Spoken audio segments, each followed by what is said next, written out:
আমি মিঠাখালী ইউনিয়নের বিএনপি সভাপতি মূল দলের। আমাদের এই জায়গার একটা কুচক্র মহল আছে।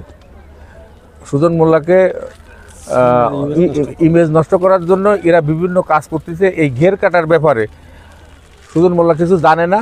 আমাদের মূল দলের সেক্রেটারি আবুল হোসেন পনি সে সহ আরও ৬-৭ জন অভিজ্ঞ সাংবাদিক তারা এসে তদন্ত করে দেখেছে যে এর সাথে সুজন মোল্লার কোনো সত্যতা নাই, এটা ভুয়া, এবং এরা এই সুজন মোল্লার ইমেজ নষ্ট করার জন্য এই কাজটা করতেছে। এখন আমরা চাচ্ছি যে এর একটা সুষ্ঠু তদন্ত হোক আর এদের আইনেতে আনা হোক।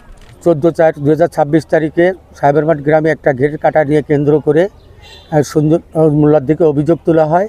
যে অভিযোগের পরিপ্রেক্ষিতে মোংলা থানার সাধারণ সম্পাদক আবু হোসেন পনি এবং অভিজ্ঞ 7-8 জন সাংবাদিক যারা এখানে এসে তদন্ত করে দেখে যে সুজন মোল্লার এর ভিতর কোনো সম্পৃক্ততা নাই। আমরা তার জন্য কিছু কুচক্রী মহল ঘোলা পানিতে মাছ শিকার করে কিছু কুৎসা রটাচ্ছে।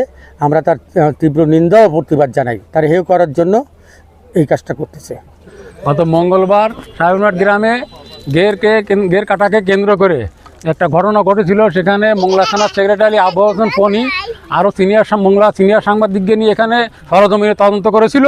তদন্ত করে দেখে যে এইটার সাথে সুজন মোল্লার কোনো সম্পৃক্ততা নেই। এইটা সম্পূর্ণ বানোয়াট মিথ্যা একটা কুচক্রমহল গোলাপানিতে মাছ শিকার করার ষড়যন্ত্র করছে। আমি এর প্রতিবাদ জানাচ্ছি এবং তীব্র নিন্দা জানাচ্ছি।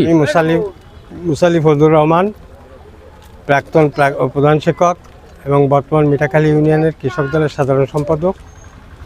আমার বাড়ি সাহেবেরমেট যে ঘের কাটা কেন্দ্র করে সুজন মোল্লাকে দোষারোপ করা হচ্ছে, সেই পরিপ্রেক্ষিতে মোংলা উপজেলার সাধারণ সম্পাদক আবু হোসেন পনি এবং সহ 7-8 জন অভিজ্ঞ সাংবাদিক নিয়ে সরজমিনি তদারকি করছে।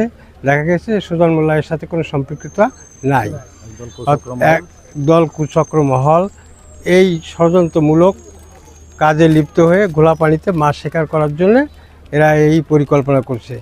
আমি তাদের গভীরভাবে নিন্দা করি। কাটাকে কেন্দ্র করে যে গুজব ছড়ানো হয়েছে সুজন মোল্লার নামে, এটা পুরোপুরি ভিত্তিহীন। কারণ বিগত দিনে যারা আওয়ামী লীগের সাথে আদালত করে চলেছে তারা এখন সুযোগ সুবিধা পাচ্ছে না বলে তাদের আইডি থেকেই পোস্ট করার পরও গতকাল থেকে এই অপপ্রচারগুলো বেশি করে চালানো হচ্ছে।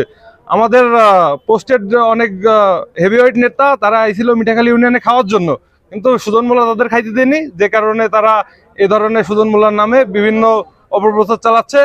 সুজন মোল্লাকে তারা ভয় পায়, এই জন্য এই কাজটা করতেছে। এটাই তার প্রমাণ। সাংবাদিকরা কালকে এসেছিল, পনি চাচা এসেছিল, এসে এটা তদন্ত করে গেছে, কিন্তু এখানে কোনো সত্যতা পায়নি যে সুজন মোল্লা এর সাথে জড়িত, যে কারণে তারা এখন এটারে অপপ্রচার করে অন্যদিকে নেওয়ার চেষ্টা করছে।